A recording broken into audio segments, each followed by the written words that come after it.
Honestly मुझे पहले लगता था कि पैसे बचाना सिर्फ उन लोगों के लिए ईज़ी होता है जिनकी इनकम बहुत ज़्यादा होती है। मैं सोचती थी कि जब इनकम ही लिमिटेड हो तो सेविंग कैसे हो सकती है? लेकिन धीरे-धीरे मुझे रियलाइज़ हुआ कि सेविंग का रिलेशन सिर्फ इनकम से नहीं होता, बल्कि हैबिट से भी होता है। And you know what? कभी-कभी ना मिडिल क्लास वुमन के लिए पैसे बचाना एक स्किल से ज़्यादा एक रिस्पॉन्सिबिलिटी बन जाता है। क्योंकि घर के एक्सपेंसेस भी देखने होते हैं, अपनी नीड्स भी मैनेज करती हैं और फ्यूचर की टेंशन भी चलती रहती है साथ। That's why I share you 6 realistic money saving tips जो आपके लिए शायद बहुत ज़्यादा फ़ायदेमंद हो। जो फैंसी नहीं है लेकिन सच में काम कर जाएँ। First of all online shopping सिर्फ़ ज़रूरत पर। ऑनेस्टली मुझे लगता है कि ऑनलाइन शॉपिंग हम सबकी वीकनेस है। कभी सेल देखकर, कभी डिलीवरी देखकर और कभी बोरिंग होने की वजह से, और फिर हम सोचते हैं कि हम सिर्फ थोड़ा-सा कुछ खर्च कर रहे हैं। लेकिन जब अमाउंट एंड पर टोटल हो कैलकुलेट करते हैं तो रियलाइज़ होता है कि बहुत सारा पैसा उन चीज़ों पे फ़िज़ूल खर्च कर दिया जिनकी एक्चुअल में ज़रूरत ही नहीं थी। अब मैं एक सिंपल सा रूल फ़ॉलो करती हूँ, लाइक अगर मुझे कोई चीज़ पसंद आ जाती है ऑनलाइन तो मैं फ़ौरन ऑर्डर नहीं करती, बल्कि मैं कुछ टाइम लेती हूँ, सोचती हूँ और देखती हूँ। उस टाइम लेने का फ़ायदा एक्चुअल में ये होता है कि फिर मुझे कुछ टाइम पीरियड बाद यानी कि रियलाइज़ होता है कि चीज़ों को चेक करने के बाद किसी ज़रूरत है कि नहीं है, और इस तरह से मेरा काफ़ी पैसा बच भी जाता है। नंबर 2 कह सकती हूँ, जब पॉकेट मनी मिलती है, सैलरी मिलती है तो उसमें से सेविंग अलग कर लेती हूँ। ये टिप मेरी फ़ेवरेट टिप है क्योंकि हम अक्सर ये सोचते हैं जब पैसे मिलेंगे ना या फिर जब पैसे बच जाएँगे तो वो सेव कर लूँगी, लेकिन ऐसा बिल्कुल भी नहीं होता। क्योंकि होता ये है कि जब मंथ के लास्ट में आप देखते हो ना हम टोटल करके, तो कुछ भी आपके पास सेविंग नहीं बचता। तो इसलिए सेविंग को लास्ट में नहीं बल्कि प्रायोरिटी पे बना लो। इस तरह से काफ़ी हद तक बचता है। लाइक आप 500 रख लो, 1000 रख लो या उससे भी कम रख लो, लेकिन एटलीस्ट कुछ ना कुछ आपके पास बच ही जाता है। तो ज़रूरी है जब आपको सैलरी मिले या पॉकेट मनी मिले, सबसे पहले थोड़ा-सा अमाउंट साइड पे करके रख लो। छोटी सेविंग भी वक़्त के साथ बड़ी बन सकती है अगर आप सोचें तो। ओके, नंबर 3 पे मैं शेयर करूँ तो कमेटी डालना, जो कि मेरी मामा ने भी डाली है और एक्चुअल में बड़ी फ़ायदेमंद है। ख़ैर वो भी बताती हूँ, उससे पहले ये देख लें कि कमेटी डालना क्यों ज़रूरी है। हमें देसी घरों में ना कमेटी बहुत कॉमन है क्योंकि ऑनेस्टली हमारी इसी से ज़रूरत पूरी हो जाती है।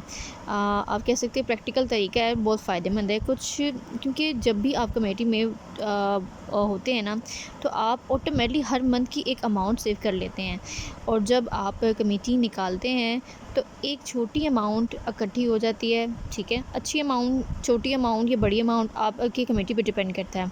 जैसे इमरजेंसी में, जैसे आप इमरजेंसी में, एजुकेशन में या किसी भी ज़रूरत के वक्त इस्तेमाल कर सकते हैं।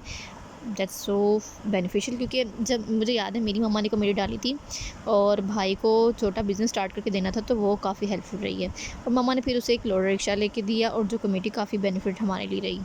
नंबर 4 पे मैं कहूँ घर में एक गल्ला वगैरह रख लेना। ये टिप बहुत सिंपल लग सकती है लेकिन एक्चुअली में बहुत इफ़ेक्टिव है।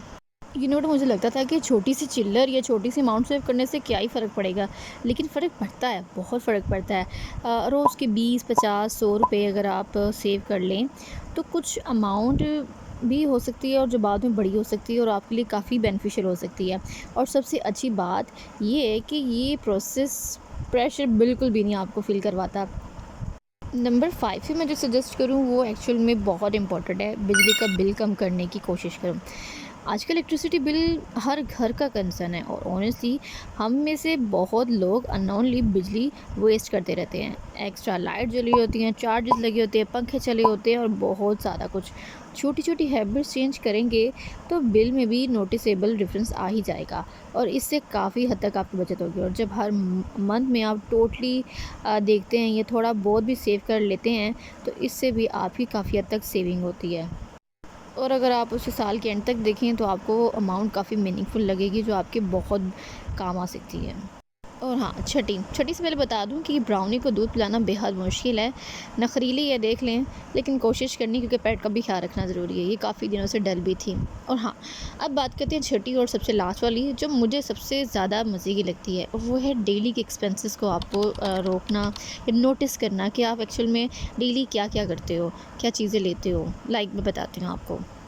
ये अगर मैं कहूँ तो मेरी लाइफ़ की सबसे यूज़फुल हैबिट में से एक है, क्योंकि कभी-कभी बड़े एक्सपेंसेस नहीं बल्कि छोटे-छोटे एक्सपेंसेस पैसे ख़त्म कर देते हैं। Like snacks, random order, unnecessary चीज़ें ख़रीद लेना और फिर हमें पता चलता है कि पैसे तो ख़त्म हो गए, कहाँ गए? इसलिए मैं सजेस्ट करूँगी कि आप डेली या वीकली अपने एक्सपेंसेस नोट करना शुरू कर दें, ताकि आपको अंदाज़ा हो कि आपको कहाँ पे इन्वेस्ट करना है और कहाँ पे नहीं। और सिर्फ अवेयरनेस नहीं, बहुत सारी अननेसेसरी स्पेंडिंग रोक सकती है। और ऑनेस्टली मुझे लगता है कि मिडिल क्लास लाइफ का मतलब सिर्फ पैसे बचाना नहीं होता, बल्कि अपने फ्यूचर को सिक्योर करना भी होता है। And you know what, saving का मतलब ये नहीं कि आप अपनी खुशियाँ ख़त्म कर दें, बिल्कुल भी नहीं। सेविंग का मतलब ये है कि आप अपने आज और कल दोनों के दरमियान बैलेंस रखें। और याद रखें, आपको अमीर बनने के लिए एक दिन में बहुत ज़्यादा पैसे सेव करने की ज़रूरत नहीं है, बल्कि आपको बस कंसिस्टेंसी से छोटी-छोटी अमाउंट सेव करनी है, क्योंकि बहुत बड़ी सेविंग अक्सर बहुत छोटी हैबिट से शुरू हो जाती है। और अगर आप भी मिडिल क्लास फैमिली से बिलोंग करते हैं, तो मुझे उम्मीद है कि इन टिप में से कोई ना कोई तो आपको ज़रूर अच्छी लगेगी, और यकीनन आप उसे अप्लाई करने की कोशिश भी करेंगे। और शायद वही एक हैबिट फ्यूचर में बहुत बड़ा डिफरेंस क्रिएट कर सके, और आपको रियलाइज़ हो कि आपने एक्चुअल में कितनी बड़ी अमाउंट बचाई है। ये सब चीज़ें भी मैंने अपनी मदर से ही सीखी हैं, और कोशिश करती हूँ बैलेंस करने, क्योंकि हम मोस्टली मैं कह सकती हूँ जनरेशन इन चीज़ों पे बहुत इन्वेस्ट करते हैं, स्पेशली ऑनलाइन शॉपिंग हो गई है। और उसके अलावा हम घर पे फोकस नहीं करते, इलेक्ट्रिसिटी वगैरह चीज़ों पे फोकस नहीं करते, बल्कि अगर हम भी करें तो काफ़ी हद तक घर में घर वालों के साथ हेल्पफुल हो सकते हैं उनके लिए, और उनके लिए मदद भी उनकी कर सकते हैं ऑब्वियसली। और स्पेशली ये जो हम ख़ास तौर पे करते हैं कि अलग से सेविंग नहीं करते, लाइक पॉकेट मनी से। तो ये वाली जो मुझे हैबिट थी बहुत अच्छी लगी है, क्योंकि जब भी माँ बाप मुझे पॉकेट मनी देते हैं ना, मैं कुछ एक्स्ट्रा अपने लिए बचा लेती हूँ। ऑनलाइन कुछ भी ख़रीदना हो, लाइक मैंने ईद के पैसे सेव करके रखे थे, फॉर एग्ज़ाम्पल सेविंग करके रखी थी। कुछ चीज़ें जो मुझे ज़रूरत की थी वो मैंने और मंगवा ली, और कुछ मैंने सेविंग करके रख लिए थे, और ईद पे नहीं खाया था कुछ भी।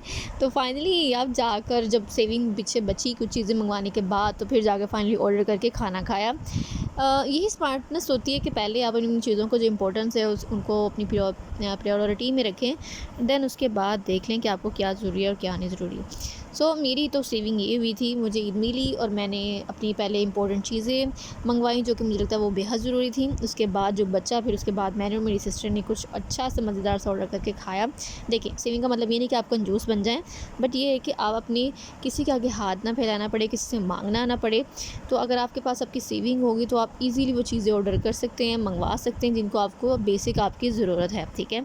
तो सेविंग से यही आपको बेनिफिशियल होता है कि आपको हर एक के आगे हाथ नहीं बढ़ाना पड़ता कि भई दे दो, हेल्प कर दो।